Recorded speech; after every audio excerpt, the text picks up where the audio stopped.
딱 이 법칙만 가지고 1년 네. 동안 포트를 뭐 10%씩 한 종목이 생길 때마다 10%씩 넣어서 1년 동안만 한번 해보세요. 그러면 진짜 완전 바뀌어요. 내가 이제 뭘 해야 되는지 확실히 알게 돼요. 근데 그거를 안 해요. 그러면은 이제 뭐 지금 트레이딩 위주로 하시긴 하지만 그러면 이제 가치 투자가 그래도 조금 일반인 분들 특히 네. 이제 시청자분들한테 조금 더 유리하다고 한다면 다음에 주도주인 섹터를 좀 네. 맞추려면 좀 어떻게 하는 게 좀 좋다고 보세요? 이거는 제가 부일남 네. TV에 나와서 이야기를 해주기 위해서 네. 사실 세 가지 기준을 오. 만들어 왔어요. 네네. 그래서 그러니까 예를 들어 우리가 이제 제가 재작년에 오픈했던 그 시장을 이기는 종목이라는 거는 이제 조금만 찾아봐도 다 나와요. 네. 코스피를 이기는 종목. 네.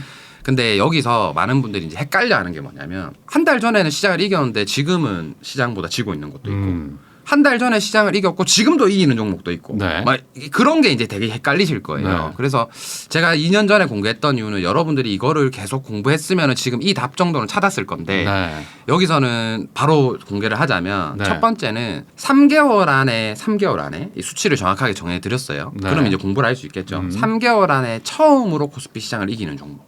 아, 3개월 안에 네, 3개월 안에 코스피 상승률보다 더 높게 높았던 올라가는 종목 거. 처음으로. 처음으로. 그리고 그 지수의 폭을 이제 보면 돼요. 네. 공부를 하셔서. 그래서 코스피 지수가 요만큼 올랐는데 내가 보고 있던 섹터의 종목들은 네. 요만큼 오른. 그러면 이게 3개월 안에 처음이어야 된다는 네. 거예요. 처음이고 두 번째는 거래 대금이 2천억 이상 나와야 된다. 2천억 이상. 2천억 이상 네. 나와야 된다. 그러면 그런 종목이 하나 딱 나왔다. 네. 3개월 동안 시장을 이겼던 적이 없다가 네. 갑자기 3개월 만에 시장을 처음 이겼네. 네. 그리고 거래 대금 2천억 터졌네. 그럼 네. 관심 종목에 편입시켜 놓는 거예요. 아, 그 섹터를. 맞아요. 네. 그러면 그 종목이 만약에 뭐 시가총액 1위부터 우리가 전부 다 볼 수는 없으니 네. 저는 한 30위까지만 보라 그러거든요. 그러면 그 만약에 뭐 근래에는 네이버가 그랬어요. 네. 최근에 네이버가 그랬거든요. 음. 그럼 네이버는 인터넷 섹터네. 카카오톡도 넣고 내가 아는 인터넷과 관련된 예전에 그 언택트 관련 중에 네. 한번 섹터에 한번 넣어보는 거예요. 그리고 그 종목들의 흐름을 지켜보는 거예요. 네. 그러면 이제 내가 매수는 어디서 할 거냐 이런 거를 이제 계획을 하는 거예요. 근데 절대적으로 시장을 이길 때 위로 올라갈 때 사지 마시고 네. 눌림이 나왔을 때 내가 어느 포인트를 매수하겠다라는 생각을 하고 그리고 이 오름폭의 시작점이었던 자리를 이탈하면 손절한다. 네. 딱 이 법칙만 가지고 1년 네. 동안 포트를 뭐 10%씩 한 종목이 생길 때마다 10%씩 넣어서 1년 동안만 한번 해보세요. 그러면 진짜 완전 바뀌어요. 내가 이제 뭘 해야 되는지 확실히 알게 돼요. 근데 그거를 안 해요. 그래서 요번에는 더 확실히 할 수 있게끔 네. 정확하게 수치화도 시켜드렸으니 네. 딱 3개월 동안 네. 처음 나온 거. 3개월 동안 이제 지수를 처음으로 이기는 이긴 종목. 어떤 그런 종목. 맞아요. 그 섹터. 네. 그럼 그 섹터가 하나 나오면 이게 바이오주면 바이오주들 모아놓고 네. 뭐 이게 그 2차 전지였으면 네. 2차 전지주들 좀 모아놓고 네. 그렇게 해서 이제 모아 나가는 거예요. 그게 이제 상승 초입일 맞아요. 거를 맞아요. 이제 좀 고른다는 거죠. 맞아요. 네. 그리고 그 종목들을 내려왔을 때 내가 10% 시드를 나눠서 들어가겠다라고 하는 거예요. 뭐 5% 들어가죠. 네. 절대적으로 한 섹터에 일단 연습할 때니까 10% 이상은 넣지 마세요. 네. 그리고 손절가를 반드시 사기 전에 정해야 돼요. 네. 사기 전에. 네, 사고 나면 내가 오만 생각이 다 들어요. 사고 나서 물리면 유튜브 찾아보기 시작하거든요. 네. 종목 검색하고 아. 그러지 말고 네. 사기 전에 내가 정확하게 시나리오를 세워요.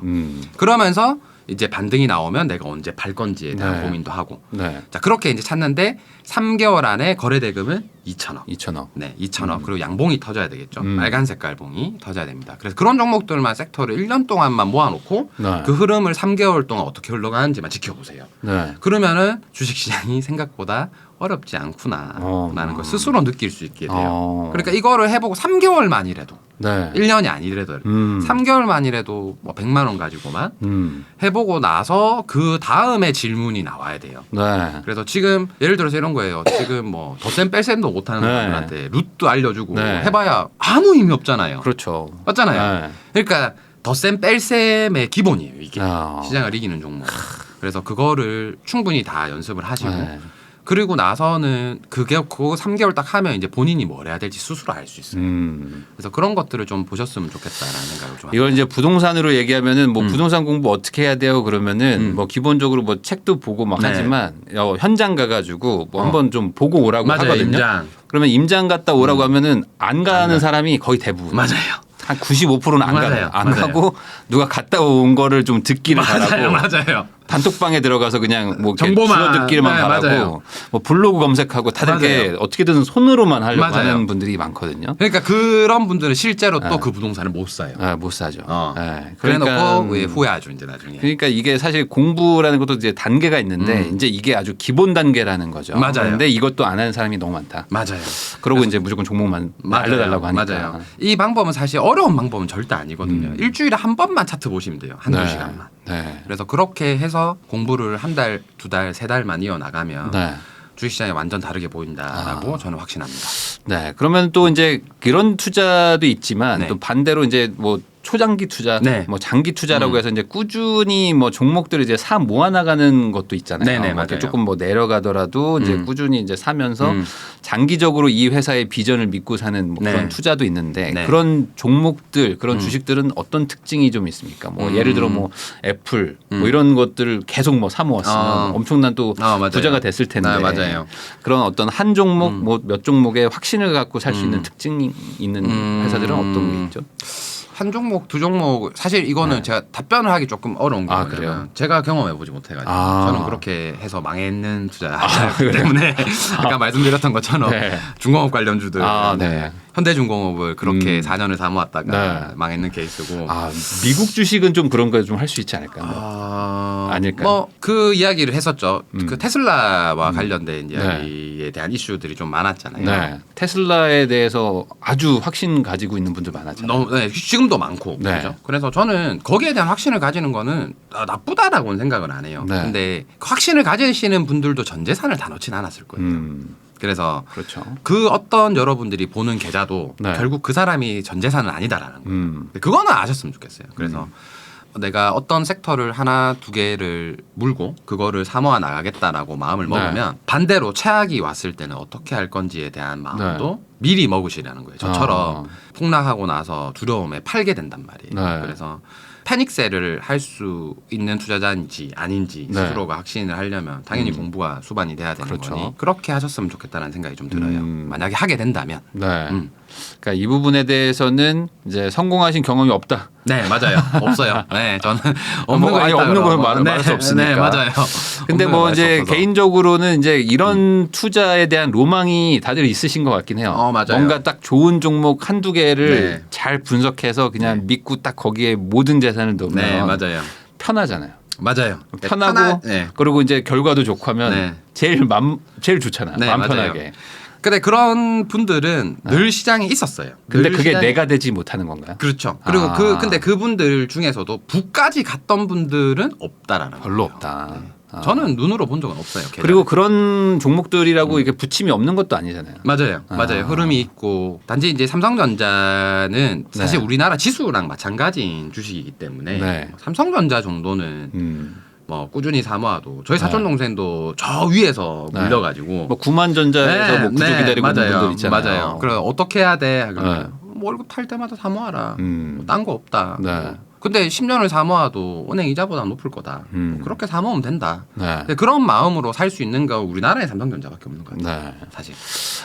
근데 그렇게 샀는데 이제 계속 그 물 타고 있는 거가 네. 사실 마음이 좀 힘드니까. 맞아요. 네. 그래서 이제 저는 지수라는 거를 제가 꼭 강조를 드리고 싶었던 거는 네. 위기가 오고 나서는 1년 안에 100% 정도의 지수가 상승이 나와요. 네. 우리가 코로나 때도 1600에서 3200까지 100% 정도 1년 만에 네. 올랐거든요. 네. 그거를 2019년도에 사실 공개를 했었기 때문에 네. 충분히 활용하셨던 분들이 많아요. 실제로 저희 카페에도 네. 대표님 덕분에 반토막에 사서 네. 대표님 글 보고 3월 19일 글 보고 자기도 좀 편입을 해서 시장에 한 1년 동안 제가 그냥 들고 와볼랍니다. 네. 그런 마음으로 들고 왔어요. 그리고 이제 정말 대표님 말씀처럼 거의 100% 와서 네. 30%, 50%, 100% 수익에서 다 팔고 지금 제가 이제 사모아 나갈 주식을 기다리고 있어요라는 경우가 있어요. 네. 그럼 그분은 이제 지금 첫 번째 했을 때는 뭐 1,000만 원, 2,000만 원 가지고 네. 1,000만 원, 2,000만 원 더 했겠죠. 네. 더 벌었겠죠. 네. 근데 그분은 이제 3년이 지났고 2년이 지나면서 또 한 달에 100만 원씩 모으고 그때 수익이라 지금 이제 6천만 원, 7천만 원으로 네. 그 시나리오를 또 본인이 쓰고 있는 거예요. 그러면 요 사이클 한 번 또 경험하고 그 다음 사이클 또 한 번 경험하고 하면 그게 네. 이제 1억이 되고 2억이 되고 5억이 되고 10억이 되는 거예요. 네. 그렇게 하면 부자가 되거든요. 네.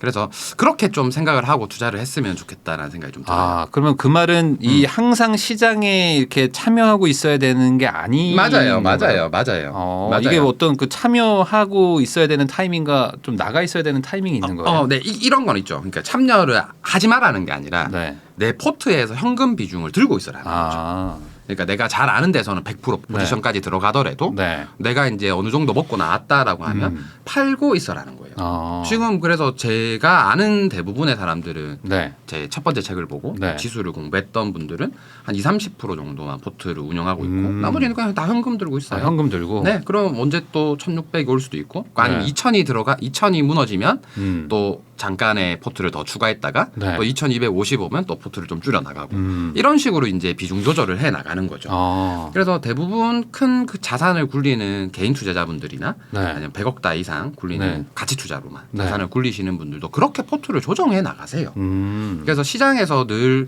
100% 포트를 채우는 곳은 네. 남의 돈을 굴리는 곳밖에 없어요. 아, 그러면 지금 시기는 그 포트를 좀 많이 넣을 시기는 아니고요. 네, 현금 지금 비중을 좀 많이 맞아요. 가지고 있어야 될 시기인가요? 박스피 안에서는 상단까지 왔기 때문에 네. 여기서는 이제 조금 현금 보유를 하고 그리고 만약에 더 간다면 지금 포트에 있는 30%로 주식 가지고. 네, 그걸로 계속 수익을 내고 아. 그리고 또 내려오면은 좀 더 넣고 네. 그렇게 할 줄 아는 사람이 돼야 결국에는 10억도 굴리고 5억도 굴린다는 거예요. 그럼 반대로 좀 주식 비중을 좀 강하게 좀 늘릴 어떤 그런 시기라는 거는 네. 어떻게 알 수 있는 거죠? 저는 개인적으로 그때 지수를 보면서 판단을 하는 편인데 2,000이 한 한번 번에 무너지는 순간 무너질 수가 그 있다. 순간에서는 한번 비중을 좀 늘려도 되지 않나.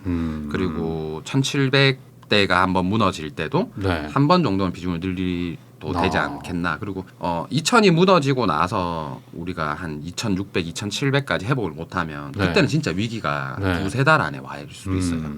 코로나 위기도 우리가 2달 만에 지수가 빠져서 내려온 거거든요. 그렇죠. 서브프라임 때도 마찬가지였고 IMF 때도 마찬가지였어요. 유럽발 재정 위기가 있었던 그 시기에도 일주일 만에 지수가 한 30몇 프로 빠졌어요. 네. 그래서 그렇게 빠질 수도 있으니 그때 이제 현금 들고 있으면 너무너무 좋은 거죠. 너무너무 좋은 기회를 네. 찾을 수 있는 거니. 네. 그래서 지금 같은 장에서 내가 확신이 없는데 내가 전체 포트를 다 주식으로 들고 있는다라는 거는 사실 네. 아무 의미 없는 것 같아요. 그러니까 주식이라는 것 자체가 어찌됐든 간에 단기적인 변동성이 워낙 크니까 네, 맞아요. 그런 거에서 지금 같은 상황에 막 70, 80% 뭐 100%다 들어가 네, 맞아요. 있기는 아직은 좀 확률상 조금 좀 리스크가 있다. 맞아요. 그렇게 개인적인 생각을 네. 말씀을 하시는 거죠. 네, 맞아요.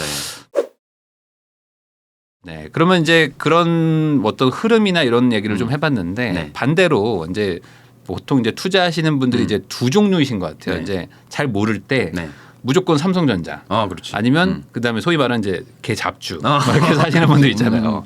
일부러 좀 제가 좀 강하게 얘기하는데 오케이. 안 사야 되는데 사야서 막 망가지는 분들 막 많잖아요. 이런 맞아요. 건 절대 피해야 된다. 이런 거 좀 맞아요. 있을까요? 무조건 있죠. 이거는 매년 12월부터 3월까지 여러분들이 죽을 때까지 하면 안 되는 종목들인데요. 네, 시가총액 일단 너무 작은 종목들. 예전에는 기준 200억이었는데 지금은 네. 이제 시가총액 한 500억 밑으로는 12월에서 3월 사이에는 좀 안 건드렸으면 좋겠다는. 그 이유가 뭔가요? 3월이 되면 매년 이제 감사 보고서를 내야 돼요. 감사보고서. 그 상장돼 있는 기업들은. 네. 근데 상패가 되는 종목이 1년에 뭐 10종목이라고 하면 네. 그중에 70-80%는 제가 지금부터 말씀드린 세 가지 종목 안에 다 들어와요. 네. 그래서 그 종목들은 꼭 피했으면 좋겠다라는 생각이 들어요. 네. 첫 번째 기준이 시가총액 낮은 네. 거 500억 정도 미만인 종목들. 네. 두 번째는 이제 자본 잠식 종목들. 자본 잠식이라는 거는 내가 처음에 그 회사를 오픈할 때 들였던 그 돈을까지도 쓴다라는 거예요. 그렇죠. 예를 들어서 떡볶이집을 차리는데 네. 내가 막 그 냉장고도 사고 네. 집기류도 사잖아요. 네. 그럼 막 장사가 안 되면 사실 이 집기류를 판다라는 거는 말이 안 되는 거잖아요. 그건 뭐 사실상 끝난 거예요. 끝난 거잖아요. 네. 그 집기류를 파는 게 자본 잠식이에요. 그래서 자본 잠식 회사는 N/A라고 네. 기업 분석 창에 떠요. 네. 그래서 그런 종목들은 절대 하시면 안 되고 세 번째가 이제 동전주. 동전주. 네, 동전주 1,000원 미만의 주식들 네. 좀 피해 가시고 그리고 네 번째도 있는데 네 번째는 매출액, 영업이익, 당기순이익 이게 기업 분석 창에 보면 이렇게 네. 다 나와 있어요. 매년 네. 분기별로. 그럼 그게 최근 3년 동안 다 적자인 부분이 한 줄이라도 있다면 네. 그러면 그 종목도 매매를 안 하셔야 돼요. 그럼 이것만 딱 피해가도 내가 주식을 하면서 상장 폐지의 경험은 네. 조금 없을 수 있다. 네. 그래서 이거는 죽을 때까지 여러분들이 꼭 기억하셨으면 좋겠다. 근데 이런 종목들을 사는 분들의 어떤 네. 그 프로세스랄까 네. 이런 걸 보면은 또 단기 급등하고 네. 막 이런 게 있잖아요. 네, 또 맞아요. 갑자기 급등해서 맞아요. 막 뭐 15% 해마도. 먹었어, 맞아요. 막 오늘 30% 먹었어, 막 맞아요. 이런 얘기들이 이제 심심찮게 들리기 때문에 또 그런 네. 걸 하시는 것 같은데 네, 맞아요. 무조건 피해야 되나요? 무조건 피하시는 게 맞아요. 12월에서 3월 사이에는 네. 절대 그런 종목을 하셔서는 안 돼요. 어떤 경우가 있어도. 네. 그리고 개인 투자자 프로 트레이너들도 네. 프로 트레이너들도 그런 종목들은 좀 다 피해가요. 아 그래. 네, 그런 안 거 합니다. 그런 거 안 해도 할 게 많다. 종목은 너무 많다. 너무 많다. 네, 상장된 주식 2천 종목이 넘는데 네, 꼭 굳이 그런 그런 종목을 거를. 굳이 할 아, 필요는 없다. 해가지고 상장 폐지 당하는 경험을 할 필요는 없다. 맞아요, 맞아요.